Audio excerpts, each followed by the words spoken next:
Hi friends, welcome back to my channel. ഇന്ന് നമ്മൾ discuss ചെയ്യാൻ പോകുന്നത് പ്ലസ് ടുവിലെ 3-ാമത്തെ അധ്യായമായ ചാലഞ്ചസ് ഓഫ് ലൈഫ് എന്നതിലെ എ 3-വീൽഡ് റവല്യൂഷൻ എന്ന അഭിമുഖമാണ്. വ്യവസായം അല്ലെങ്കിൽ സംരംഭം എന്ന ഒരു വലിയ ആശയം പരിചയപ്പെടുത്തുകയും അധ്വാനത്തിൻ്റെ അന്തസ്സിന് ഊന്നൽ നൽകുകയും ചെയ്യുന്ന അധ്യായമാണ് ജീവിതത്തിൻ്റെ വെല്ലുവിളികൾ എന്ന ഈ അധ്യായം.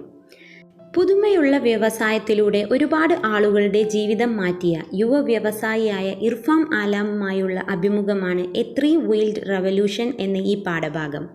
ഒട്ടുമിക്ക ചെറുപ്പക്കാരും വലിയ സ്വപ്നങ്ങൾ കാണുന്നു. മറ്റുള്ളവരിൽ നിന്നും വ്യത്യസ്തമായ പാത പിന്തുടർന്ന് ചിലർ അവരുടെ സ്വപ്നങ്ങൾ കൈവരിക്കുന്നു. അവർ അവരുടേതായ ജീവിത വഴി രൂപപ്പെടുത്തുന്നു. വിജയം എന്നത് ആരാണോ വലിയ സ്വപ്നം കാണുകയും വ്യത്യസ്തമായി പ്രവർത്തിക്കുകയും ചെയ്യുന്നത് അവർക്കുള്ളതാണ്. ഒരാൾ ചോദ്യം ചോദിക്കുകയും മറ്റൊരാൾ ഉത്തരം നൽകുകയും ചെയ്യുന്ന ഘടനാപരമായ സംഭാഷണത്തെയാണ് അഭിമുഖം അല്ലെങ്കിൽ ഇൻ്റർവ്യൂ എന്ന് പറയുന്നത്. വാഷിംഗ്ടണിൽ സംരംഭകത്വ ഉച്ചകോടിയിൽ പങ്കെടുത്ത ശേഷം 2010 മെയ്യിൽ ഇന്ത്യ കറൻസിനു വേണ്ടി സുജാത രാംപ്രസാദിന് നൽകിയ അഭിമുഖമാണിത്. പാഠഭാഗത്തിലോട്ട് പോകുന്നതിനു മുമ്പ് ഇർഫാൻ ആലാം ആരാണെന്ന് നോക്കാം. സമ്മാൻ എന്ന സ്ഥാപനത്തിൻ്റെ സ്ഥാപകനും ചെയർമാനുമാണ് അദ്ദേഹം. സമ്മാൻ എന്നാൽ ആദരവ് എന്നാണ് അർത്ഥം. ബീഹാറിലെ റിക്ഷ വലിക്കുന്ന മേഖലയിൽ നിർമ്മിച്ച ഒരു കമ്പനിയാണ് ഇത്. പ്രീപെയ്ഡ് അഥവാ മുൻകൂട്ടി പണം നൽകുന്ന റിക്ഷ ഇന്ത്യയിൽ ആദ്യമായി കൊണ്ടുവന്നത് ഇദ്ദേഹമാണ്. ബിസിനസ് ബാസിഗാർ എന്ന മത്സരത്തിൽ അദ്ദേഹം വിജയിയായിരുന്നു. വേൾഡ് ബാങ്കിൻ്റെ ഇന്നൊവേഷൻ അവാർഡ് അദ്ദേഹം കരസ്ഥമാക്കിയിട്ടുണ്ട്. ടൈംസ് ഓഫ് ഇന്ത്യ അദ്ദേഹത്തെ ഇന്ത്യയിലെ മികച്ച 30 യുവാക്കളിൽ ഒരാളായി തിരഞ്ഞെടുത്തു. എ 3-വീൽഡ് റവല്യൂഷൻ, 3 ചക്ര വിപ്ലവം. സന്തോഷകരമായ ഒരു ലോകത്ത് നമ്മൾ ജീവിക്കാൻ ആഗ്രഹിക്കുന്നുണ്ടെങ്കിൽ സമൂഹത്തിൻ്റെ ഓരങ്ങളിൽ ജീവിക്കുന്നവരെ നമ്മൾ ശാക്തീകരിക്കേണ്ടിയിരിക്കുന്നു എന്ന വാക്യം പാഠഭാഗത്തിൻ്റെ ആമുഖത്തിൽ നമുക്ക് കാണാം. ഇർഫാൻ ആലാമിനോട് ആദ്യമായി ചോദിച്ച ചോദ്യമാണ്, congratulations on your achievement. When and how did you conceive this idea? താങ്കളുടെ നേട്ടത്തിൽ അഭിനന്ദനങ്ങൾ. എപ്പോഴാണ്, എങ്ങനെയാണ് നിങ്ങൾ ഈ ആശയം മനസ്സിൽ ധരിച്ചത്? I was 17 years old at that time. Irfan Alam reply കൊടുക്കുകയാണ്, ആ സമയത്ത് ഞാൻ 17 വയസ്സുകാരനായിരുന്നു. I was traveling in a rickshaw. ഞാൻ ഒരു റിക്ഷയിൽ യാത്ര ചെയ്യുകയായിരുന്നു. And in the middle of the journey, I was very thirsty. അങ്ങനെ യാത്രയുടെ നടുവിൽ ഞാൻ വളരെ ദാഹം അനുഭവപ്പെട്ടു. I asked the rickshaw puller if he had any water. ഞാൻ റിക്ഷ വലിക്കുന്ന ആളോട് ചോദിച്ചു അദ്ദേഹത്തിൻ്റെ അടുക്കൽ വെള്ളം എന്തെങ്കിലും ഉണ്ടോ എന്ന്. He said that he did not carry water bottles because he did not have money to buy and stack them. അദ്ദേഹം പറഞ്ഞു അയാൾ വെള്ളക്കുപ്പികൾ കൊണ്ട് ചുമക്കാറില്ല, കാരണം അത് വാങ്ങിക്കാനോ അടുക്കി അല്ലെങ്കിൽ ശേഖരിച്ചു വെക്കാനോ ഉള്ള പണം അയാൾക്കില്ല. It set me thinking and I immediately realized that there was a market for selling water bottles in rickshaws. അത് എന്നെ ചിന്തിപ്പിക്കാൻ പ്രേരിപ്പിച്ചു. റിക്ഷകളിൽ വെള്ളക്കുപ്പികൾ വിൽക്കുക എന്നത് വലിയ കച്ചവട സാധ്യതയുണ്ടാക്കുമെന്ന് ഞാൻ പെട്ടെന്ന് തിരിച്ചറിഞ്ഞു. The very next day, വളരെ അടുത്ത ദിവസം തന്നെ, I talked to 5 rickshaw pullers and gave them each 8 bottles of water. ഞാൻ 8 റിക്ഷ വലിക്കുന്ന ആളുകളോട് സംസാരിച്ചു. എന്നിട്ട് ഓരോരുത്തർക്കും 8 വെള്ളക്കുപ്പി നൽകി. I told them that for every bottle they sold, we would make a profit of 2 rupees which we could split in half. ഞാൻ അവരോട് പറഞ്ഞു, അവർ വിൽക്കുന്ന ഓരോ വെള്ളക്കുപ്പിക്കും നമുക്ക് 2 രൂപ ലാഭമുണ്ടാക്കാം. അത് നമുക്ക് പകുതിയായി വിഭജിക്കാം. The very first day I made a profit of 8 rupees. വളരെ ആദ്യത്തെ ദിവസം തന്നെ ഞാൻ 8 രൂപ ലാഭമുണ്ടാക്കി. ഇർഫാൻ ആലം ആദ്യത്തെ ചോദ്യത്തിന് ഉത്തരം നൽകിയത്. അടുത്ത ചോദ്യമാണ്, You were very young when you came up with and executed this idea. ഈ ആശയം നിങ്ങൾ കൊണ്ടുവരികയും നടപ്പിലാക്കുകയും ചെയ്തപ്പോൾ നിങ്ങൾ വളരെ ചെറുപ്പമായിരുന്നില്ലേ? അതിന് മറുപടി പറയാണ്, യെസ്, അതെ. I guess entrepreneurship is in my blood. ഞാൻ ഊഹിക്കുന്നു എൻ്റെ രക്തത്തിൽ വ്യവസായം എന്നത് ഉണ്ട്. I had an interest in business from a very early age. വളരെ ചെറുപ്രായം തൊട്ടേ എനിക്ക് വ്യവസായത്തിൽ ഒരു താല്പര്യവുമുണ്ട്. During the stock market scam in 1992, my father and many of his friends lost a lot of money. 1992-ലെ ഓഹരി വിപണി അഴിമതിയുടെ സമയത്ത് എൻ്റെ അച്ഛനും അദ്ദേഹത്തിൻ്റെ ഒരുപാട് സുഹൃത്തുക്കൾക്കും ഒരുപാട് പണം നഷ്ടമായി. That is when I started taking interest in the stock market and began researching on various companies. അങ്ങനെയാണ് ഞാൻ ഓഹരി വിപണിയിൽ താൽപ്പര്യമെടുക്കാൻ തുടങ്ങിയത്. മാത്രമല്ല വ്യത്യസ്ത കമ്പനികളിൽ ഗവേഷണം എടുക്കാനും തുടങ്ങി. ഇൻട്രസ്റ്റിംഗ്ലി, രസകരമായിട്ട് പറഞ്ഞാൽ, using my advice all of my father's friends recovered their losses. എൻ്റെ ഉപദേശം കേട്ട് എൻ്റെ അച്ഛൻ്റെ എല്ലാ സുഹൃത്തുക്കളും അവരുടെ നഷ്ടം വീണ്ടെടുത്തു. And most of them started making profits. അതിലുപരി അതിൽ പലരും ലാഭമുണ്ടാക്കാൻ തുടങ്ങി. This enabled me to start my first portfolio management firm at the age of 13. ഇത് എന്നെ എൻ്റെ ആദ്യത്തെ നിക്ഷേപങ്ങൾ നിയന്ത്രിക്കുന്ന സ്ഥാപനം 13-ാം വയസ്സിൽ തുടങ്ങാൻ പ്രാപ്തനാക്കി. When my parents found out that I was dabbling in the rickshaw sector as well, they pulled me aside and asked me to stop doing it and concentrate on my studies. ഞാൻ rickshaw മേഖലയിലും തുനിയുക അല്ലെങ്കിൽ കൈകാര്യം ചെയ്യുന്നു എന്ന് എൻ്റെ രക്ഷിതാക്കൾ അറിഞ്ഞപ്പോൾ അവർ എന്നെ മാറ്റി നിർത്തി അത് നിർത്താൻ എന്നോട് പറഞ്ഞു. എൻ്റെ പഠനത്തിൽ ശ്രദ്ധ കേന്ദ്രീകരിക്കാനും പറഞ്ഞു. So I shelved it. അതുകൊണ്ട് ഞാൻ അത് നിർത്തി അല്ലെങ്കിൽ അതിനെ മാറ്റി നിർത്തി. My interest never waned. പക്ഷേ ഒരിക്കലും എൻ്റെ താല്പര്യം ഒട്ടും കുറഞ്ഞില്ല. I kept reading and researching on this sector all through my college days in Pondicherry, where I pursued my Masters of Foreign Trade degree. പോണ്ടിച്ചേരിയിലെ എൻ്റെ കോളേജ് കാലഘട്ടത്തിൽ മുഴുവൻ ഞാൻ ഈ മേഖലയിൽ ഗവേഷണവും വായനയും നടത്തി. എവിടെയാണോ ഞാൻ വിദേശ വ്യാപാരത്തിൽ മാസ്റ്റേഴ്സ് ഡിഗ്രി കരസ്ഥമാക്കിയത് അവിടെ നിടെ. ഇനി ഇൻ്റർവ്യൂവർ ചോദിച്ച അടുത്ത ചോദ്യമാണ്, what was the spark that revived this idea? ഈ ആശയം പുനർജീവിപ്പിക്കാൻ അല്ലെങ്കിൽ വീണ്ടും ആരംഭിക്കാനുള്ള ഒരു തീപ്പൊരി എന്തായിരുന്നു, അല്ലെങ്കിൽ ആ മോട്ടിവേഷൻ എന്തായിരുന്നു? ഇതിന് അദ്ദേഹം ഇങ്ങനെയാണ് റിപ്ലൈ പറയുന്നത്.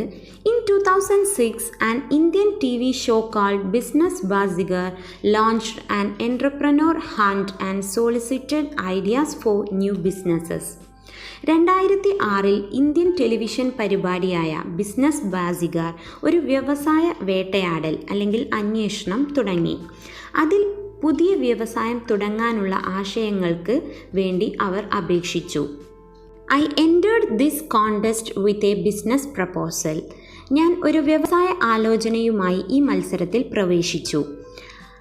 My idea was to organize the rickshaw sector and make it a profitable venture.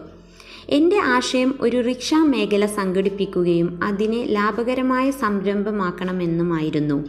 According to my proposal, rickshaws were to be redesigned so that the spaces on the vehicles could be sold for the purposes of advertising and brand promotion. ഞാൻ മുന്നോട്ട് വെച്ച ആശയം അല്ലെങ്കിൽ അഭിപ്രായം അനുസരിച്ച് റിക്ഷകൾ പുനർരൂപകൽപ്പന നടത്തേണ്ടിയിരുന്നു. റിക്ഷയിലെ സ്ഥലം പരസ്യത്തിനും brand പ്രചാരത്തിനും വേണ്ടി വിൽക്കാമായിരുന്നു. Also, I indicated that additional revenues could be made by selling products like water, juice, biscuits, mobile cards and newspapers to the passengers. മാത്രമല്ല, യാത്രക്കാർക്ക് പത്രം, മൊബൈൽ കാർഡ്, ബിസ്ക്കറ്റുകൾ, ജ്യൂസ്, വെള്ളം തുടങ്ങി ഉൽപ്പന്നങ്ങൾ വിൽക്കുന്നത് വഴി അധികം വരുമാനം ഉണ്ടാക്കാമെന്നും ഞാൻ സൂചിപ്പിച്ചു. I won the show and was offered the seed money of rupees 150 lakhs. ഞാൻ ആ പരിപാടിയിൽ വിജയിച്ചു. 150 ലക്ഷം രൂപ പ്രാരംഭ പണമായി വാഗ്ദാനം ചെയ്തു. അപ്പോൾ ഇൻ്റർവ്യൂവർ ചോദിക്കുകയാണ്, was Sammaan started with this seed money? Sammaan എന്ന സംരംഭം ഈ പ്രാരംഭ പണം കൊണ്ടാണോ ആരംഭിച്ചത്? സോ ഇർഫാൻ ആലം റിപ്ലൈ പറയുന്നത് ഇങ്ങനെയാണ്, നോ, അല്ല. I very soon realized that the entry barrier to this business was very low. ഞാൻ വളരെ പെട്ടെന്ന് തിരിച്ചറിഞ്ഞു ഈ വ്യവസായത്തിലേക്കുള്ള പ്രവേശന തടസ്സം വളരെ കുറവാണെന്ന്. The only way to sustain this business was to earn the loyalty of the rickshaw pullers. ഈ വ്യവസായം നിലനിർത്താനുള്ള ഏക വഴി എന്നത് റിക്ഷ വലിക്കുന്നവരുടെ വിശ്വാസം നേടുക എന്നതാണ്. I wanted to provide insurance, ID cards and uniforms to the rickshaw pullers. Rickshaw വലിക്കുന്നവർക്ക് ഇൻഷുറൻസ്, തിരിച്ചറിയൽ കാർഡ്, യൂണിഫോം എന്നിവ നൽകണമെന്നുണ്ടായിരുന്നു എനിക്ക്. I wanted to run this as a not-for-profit organization. ഒരു ലാഭത്തിനല്ലാത്ത സംഘടനയായി ഇത് നടത്താനാണ് ഞാൻ ആഗ്രഹിച്ചിരുന്നത്. To be honest with you, I was not thinking about social entrepreneurship at that point. നിങ്ങളോട് വളരെ വിശ്വസ്തയോടെ പറയുകയാണ്, ആ രീതിയിൽ ഞാൻ ഒരിക്കലും സമൂഹ വ്യവസായമല്ല ചിന്തിച്ചിരുന്നത്. I just thought that it would be the best way to sustain the business and the easiest way to get banks to give out loans. വ്യവസായം നിലനിർത്താനും ബാങ്കുകൾ വായ്പ നൽകാനുമുള്ള ഏറ്റവും അനായാസമായ വഴി അതാണെന്ന് ഞാൻ ചിന്തിച്ചു. Since the organizers of the TV show did not agree to this bill, I ended up refusing the seed capital. Television പരിപാടിയുടെ സംഘാടകർ ഈ രീതി അല്ലെങ്കിൽ ഇതിനോട് യോജിക്കാത്തത് കൊണ്ട് ഞാൻ പ്രാരംഭ പണം നിഷേധിക്കലിൽ അവസാനിച്ചു. ഇൻ്റർവ്യൂവർ അടുത്ത ക്വസ്റ്റ്യൻ ചോദിക്കുന്നത്, when did this turn into a true social venture? എപ്പോഴാണ് ഇതൊരു യഥാർത്ഥ സമൂഹ സംരംഭമായി മാറിയത്? As I understood more about the lives of the rickshaw pullers and their plight, it turned into a social cause. Rickshaw വലിക്കുന്നവരുടെ ജീവിതത്തെക്കുറിച്ചും അവരുടെ അവസ്ഥയെക്കുറിച്ചും കൂടുതൽ അറിഞ്ഞപ്പോൾ അതൊരു സാമൂഹിക കാരണമായി. There are about 10 million rickshaws operating in India. ഇന്ത്യയിൽ 10 ദശലക്ഷം റിക്ഷകൾ പ്രവർത്തിക്കുന്നുണ്ട്. Most of these rickshaw pullers do not own the rickshaws but instead rent them at the rate of 30 to 40 rupees per day. അധികം റിക്ഷ വലിക്കുന്നവരും സ്വന്തമായി റിക്ഷകളുടെ അവകാശമില്ലാത്തവരാണ്. പകരം ദിവസേന 30-40 രൂപയ്ക്ക് വാടകയ്ക്കെടുക്കും. The money they make after paying the rent is barely sufficient to sustain their families. വാടക നൽകിയ ശേഷം അവർ ഉണ്ടാക്കുന്ന പണം അവരുടെ കുടുംബം നിലനിർത്താൻ കഷ്ടിച്ച് പര്യാപ്തമാണ്. They continue to remain at the bottom of the pyramid. അവർ പിരമിഡിന്റെ ഏറ്റവും താഴെ നിലനിൽക്കൽ തുടരുന്നു. I thought if I could create an organization that could empower the rickshaw pullers and find a way to increase the overall revenue, it would be a win-win situation for both. ഞാൻ ചിന്തിച്ചു, rickshaw വലിക്കുന്നവരെ ശക്തിപ്പെടുത്തുന്ന ഒരു സംരംഭം ഉണ്ടാക്കാൻ എനിക്ക് കഴിയുകയും അതിലൂടെ മൊത്തം വരുമാനം ഉയർത്താൻ കഴിയുകയും കഴിഞ്ഞാൽ അതൊരു വലിയ മുതൽക്കൂട്ടായിരിക്കും. രണ്ടു കൂട്ടർക്കും വിജയാവസ്ഥയായിരിക്കും. I firmly believe in C.K. Prahalad's idea that businesses can be successful by targeting the bottom of the pyramid. പിരമിഡിൻ്റെ ഏറ്റവും അടിയിൽ ഉന്നം വെച്ചാൽ വ്യവസായം വിജയകരമാകുമെന്ന C.K. പ്രഹ്ലാദിൻ്റെ ആശയത്തിൽ ഞാൻ ഉറച്ചു വിശ്വസിക്കുന്നു. Sammaan was finally founded in 2007 with the seed money from family and friends. കുടുംബത്തിൽ നിന്നും സുഹൃത്തുക്കളിൽ നിന്നുമുള്ള പ്രാരംഭ പണം കൊണ്ട് അവസാനം സമ്മാൻ 2007 ആരംഭിച്ചു. അടുത്ത ക്വസ്റ്റ്യൻ ആണ്, can you describe the operation model of Samman? Samman എന്ന ഈ സംരംഭത്തിൻ്റെ പ്രവർത്തന രീതി എങ്ങനെയാണെന്ന് ഒന്ന് വിവരിക്കാമോ? When a rickshaw puller approaches Sammaan, we first go through a verification process. ഒരു റിക്ഷ വലിക്കുന്ന ആൾ സമ്മാനെ സമീപിച്ചാൽ ഞങ്ങൾ ആദ്യം സ്ഥിരീകരണ ക്രിയയിലൂടെ പോകും. അതായത് അയാളുടെ ഐഡൻറ്റിഫിക്കേഷനും ഡീറ്റെയിൽസും ഒക്കെ നോക്കും. The operator is then given training on basic ethic and traffic rules. പിന്നീട് പ്രവർത്തകന് ട്രാഫിക് നിയമങ്ങളെക്കുറിച്ചും സാമാന്യ മര്യാദകളിലും പരിശീലനം നൽകും. Then we approach the banks and help them get a loan for a new rickshaw. പിന്നീട് ഞങ്ങൾ ബാങ്കിനെ സമീപിക്കും, ഒരു പുതിയ റിക്ഷ വാങ്ങാനുള്ള വായ്പയ്ക്ക് അപേക്ഷിക്കും. Previously, banks were very reluctant to give loans to this section of the society. മുമ്പ് സമൂഹത്തിലെ ഈ വിഭാഗത്തിന് വായ്പ നൽകാൻ ബാങ്കുകൾ വളരെയധികം വിരോധം കാണിച്ചിരുന്നു. Now since we stand as guarantors, these rickshaw pullers have access to credit. പക്ഷേ ഇപ്പോൾ ഞങ്ങൾ ജാമ്യം നിൽക്കുന്നതിനാൽ ഈ റിക്ഷ വലിക്കാർക്ക് വായ്പ ലഭ്യമാണ്. The rickshaw pullers feel truly empowered when they drive their own vehicle. അവരുടെ തന്നെ വാഹനം ഓടിക്കുമ്പോൾ റിക്ഷ വലിക്കാർ ശരിക്കും ശാക്തീകരിക്കപ്പെടുന്നു. We provide the rickshaw pullers with accident and health insurance. ഞങ്ങൾ റിക്ഷ വലിക്കുന്നവർക്ക് അപകട ആരോഗ്യ ഇൻഷുറൻസ് നൽകുന്നുണ്ട്. Each driver is given an ID card and is required to wear a uniform while operating the rickshaw. ഓരോ വാഹനം ഓടിക്കുന്ന വ്യക്തിക്കും ഒരു ID കാർഡും അഥവാ തിരിച്ചറിയൽ കാർഡും നൽകിയിട്ടുണ്ട്. റിക്ഷ പ്രവർത്തിക്കുമ്പോൾ യൂണിഫോം ധരിക്കുകയും വേണം. The rickshaw puller now becomes A part of the Samman family. അതുകൊണ്ട് തന്നെ ഇപ്പോൾ റിക്ഷ വലിക്കുന്നവർ സമ്മാൻ കുടുംബത്തിൻ്റെ ഒരു ഭാഗമാണ്. അടുത്ത ചോദ്യം, how does Samman help increase the revenues of the rickshaw pullers? How does Samman it self get it's revenues? എങ്ങനെയാണ് സമ്മാൻ എന്ന ഈ സംരംഭത്തിന് റിക്ഷ വലിക്കുന്നവരുടെ വരുമാനം കൂട്ടുന്നത്? സമ്മാനിന് എങ്ങനെയാണ് അതിൻ്റെ വരുമാനം ലഭിക്കുന്നത്? Sammaan rickshaws are designed in such a way that they have plenty of space to display advertisements. Sammaan റിക്ഷകൾ രൂപകൽപ്പന ചെയ്തിട്ടുള്ളത് അതിൽ ആവശ്യത്തിൽ കൂടുതൽ പരസ്യങ്ങൾ പ്രദർശിപ്പിക്കാനുള്ള സ്ഥലം ഉള്ള രീതിയിലാണ്. Several local and national brands place their advertisement here. ഒരുപാട് സാധാരണയായാലും അന്താരാഷ്ട്ര തരത്തിലുള്ളതായാലും ബ്രാൻഡുകൾ അവരുടെ പരസ്യങ്ങൾ ഇവിടെ നൽകാറുണ്ട്. The advertisement revenue is split in half between Sammaan and the rickshaw pullers. പരസ്യങ്ങളുടെ വരുമാനം റിക്ഷ വലിക്കുന്നവരുടെയും സമ്മാനും ഇടയിൽ പകുതിയായി വിഭജിക്കും. Also rickshaw pullers can choose to sell water, fruit juice, cellphone, prepaid cards etcetera. മാത്രമല്ല റിക്ഷ വലിക്കുന്നവർക്ക് വെള്ളം, പഴങ്ങൾ, ജ്യൂസ്, ഫോൺ ഇങ്ങനെയുള്ള മുൻകൂട്ടി പണം അടക്കുന്ന കാർഡും എല്ലാം വിൽക്കാം. ഇൻ ദാറ്റ് കേസ് ഈ ഒരു അവസ്ഥയിൽ they come to a central rickshaw yard in the morning and load up their wares. അവർ റിക്ഷകളുടെ കേന്ദ്ര ആസ്ഥാന സ്ഥലത്ത് രാവിലെ എത്തും, എന്നിട്ട് സാധനങ്ങൾ കയറ്റും. At the end of the day the profit from their sales is split between them and Sammaan. ആ ദിവസത്തിൻ്റെ അവസാനത്തിൽ അവരുടെ കച്ചവടത്തിൽ നിന്നുമുള്ള വരുമാനം സമ്മാനും അവർക്കുമിടയിൽ വിഭജിക്കും. The money that rickshaw pullers earn by transporting the passengers is solely theirs.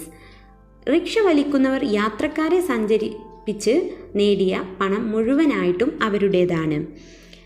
The revenues of our rickshaw pullers have increased 30 to 40%. Rickshaw വലിക്കുന്നവരുടെ വരുമാനം 30 മുതൽ 40% വരെ വർദ്ധിപ്പിച്ചിട്ടുണ്ട്.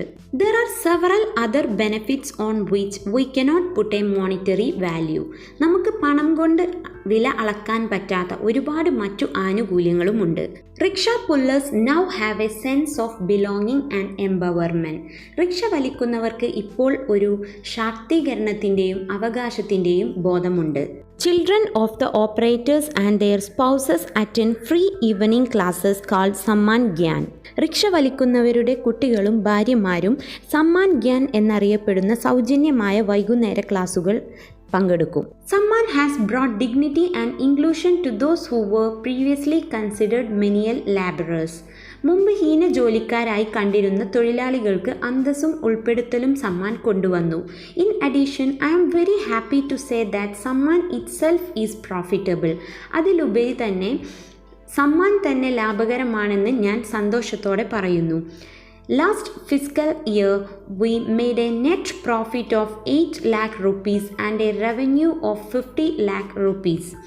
കഴിഞ്ഞ വാർഷിക വരുമാന വർഷത്തിൽ 8 ലക്ഷം രൂപയുടെ ലാഭമുണ്ടാക്കി. വരുമാനമായി 50 ലക്ഷം രൂപയും ഉണ്ടാക്കി. My mentors have been emphasizing the importance of sustainability. എൻ്റെ ഉപദേഷ്ടാക്കൾ ഊന്നി പറയുന്നത് സുസ്ഥിരതയുടെ പ്രാധാന്യമാണ്. അടുത്ത ക്വസ്റ്റ്യൻ ആണ്, does Sammaan get directly involve in micro financing? ചെറിയ രീതിയിലുള്ള ധനസഹായത്തിൽ സമ്മാൻ നേരിട്ട് പങ്കുചേരാറുണ്ടോ? നോ, ഇല്ല. We do not directly micro finance the rickshaw pullers. ഞങ്ങൾ റിക്ഷ വലിക്കുന്നവരെ നേരിട്ട് ചെറിയ രീതിയിലുള്ള ധനസഹായം നൽകാറില്ല. We just enable the rickshaw pullers to get finance from the banks. ബാങ്കുകളിൽ നിന്നും ധനസഹായം ലഭിക്കാൻ അവരെ സഹായിക്കുകയേ അല്ലെങ്കിൽ പ്രാപ്തരാക്കുകയേ ഉള്ളൂ. Instead of paying rent for decades, the rickshaw pullers only pay the bank loan as installments and eventually become the owners of the rickshaws. ദശവർഷത്തോളം വാടക നൽകുന്നതിന് പകരം റിക്ഷ വലിക്കുന്നവർ ബാങ്ക് വായ്പ തവണകളായി മാത്രം അടച്ചാൽ മതി. അവസാനം അവർ റിക്ഷയുടെ ഉടമസ്ഥരുമാകും. നെക്സ്റ്റ് ക്വസ്റ്റ്യൻ ആണ്, Aren't cycle rickshaws are a dying breed? Cycle റിക്ഷകൾ ഒരു നാശം സംഭവിക്കുന്ന അല്ലെങ്കിൽ മരിക്കുന്ന ഒരിനമല്ലേ? നമ്മളുടെ നാട്ടിൽ നിന്ന് ഇപ്പോൾ അത് കണ്ടുവരാറില്ലല്ലോ എന്നാണ് പറയുന്നത്. Rickshaws continue to be a popular mode of transportation in most parts of the country. രാജ്യത്തിൻ്റെ പല ഭാഗങ്ങളിലും റിക്ഷകൾ പ്രശസ്തമായ യാത്രാരീതിയായി തുടരുന്നുണ്ട്. The number of rickshaws in New Delhi has actually increased by 20% in the last 2 to 3 years. ന്യൂഡൽഹിയിലെ റിക്ഷകളുടെ എണ്ണം യഥാർത്ഥത്തിൽ 20% അധികരിച്ചിരിക്കുകയാണ് കഴിഞ്ഞ 2-3 വർഷത്തിൽ. The reason for this increase is that it has become the choicest form of transport to carry passengers to and from the metro stations. ഇങ്ങനെ വർദ്ധിക്കുവാനുള്ള കാരണം metro സ്റ്റേഷനുകളിലേക്കും അവിടെ നിന്നും യാത്രക്കാരെ കൊണ്ടു നടക്കാനുള്ള ഏറ്റവും അധികം നല്ല ഒരു മാർഗമായി ഇത് മാറിയിരിക്കുന്നു. ആളുകൾ ഇതിനെയാണ് തിരഞ്ഞെടുക്കുന്നത്. Also I personally think rickshaws are the vehicles of future. മാത്രമല്ല ഞാൻ വ്യക്തിപരമായി ചിന്തിക്കുന്നത് റിക്ഷകൾ ഭാവിയുടെ വാഗ്ദാനങ്ങളാണ് എന്നാണ്. They are environment friendly. അവ പരിസ്ഥിതിയുമായി ഇണങ്ങിയതാണ്. We have an R&D wing that is working on a solar powered fiber glass rickshaw. സൗരോർജ ഫൈബർ ഗ്ലാസ് റിക്ഷന്മേൽ പ്രവർത്തിക്കുന്ന R&D റിസർച്ച് ആൻഡ് ഡെവലപ്മെൻറ്റ് എന്ന ഒരു സംഘം ഞങ്ങൾക്കുണ്ട്. Next question, what were your experiences at the Presidential Entrepreneurship Summit at the United States. United സ്റ്റേറ്റ്സിലെ presidential സംരംഭകത്വ ഉച്ചകോടിയിലെ താങ്കളുടെ അനുഭവങ്ങൾ എന്തൊക്കെയായിരുന്നു? I met some truly great people. ഞാൻ ചില യഥാർത്ഥ വലിയ ആളുകളെ കണ്ടുമുട്ടി. I was indeed honoured to talk to the Nobel prize laureate Muhammad Yunus. Nobel പുരസ്കാര ജേതാവായ മുഹമ്മദ് യൂനുസുമായി സംസാരിക്കുവാനുള്ള ഭാഗ്യമുണ്ടായി. He invited me to Bangladesh to help set up a similar organisation for the rickshaw workers there. അദ്ദേഹം എന്നെ ബംഗ്ലാദേശിലേക്ക് ക്ഷണിച്ചു, അവിടെയുള്ള റിക്ഷ പ്രവർത്തകർക്ക് ഇതുപോലെയുള്ള ഒരു സംഘടന തുടങ്ങാൻ വേണ്ടി. അടുത്ത question, what is your advice to students on entrepreneurships? വ്യവസായം അല്ലെങ്കിൽ സംരംഭകത്വത്തെക്കുറിച്ച് എന്താണ് ഉപദേശമാണ് നിങ്ങൾക്ക് കുട്ടികൾക്ക് കൊടുക്കാനുള്ളത്? An entrepreneur is one who identifies an opportunity and puts in conscious efforts to make it an enterprise. ഒരു വ്യവസായി എന്നാൽ ആരാണോ ഒരു അവസരത്തെ മനസ്സിലാക്കുകയും അതൊരു വ്യവസായമാക്കാൻ ബോധപൂർവമായ പ്രയത്നങ്ങളും ചെയ്യുന്നത് അയാളാണ്. People generally discourage youth from treading this path. ആളുകൾ ഈ പാത ചവിട്ടുന്നതിൽ നിന്നും പൊതുവെ ചെറുപ്പക്കാരെ നിരുത്സാഹപ്പെടുത്താറുണ്ട്.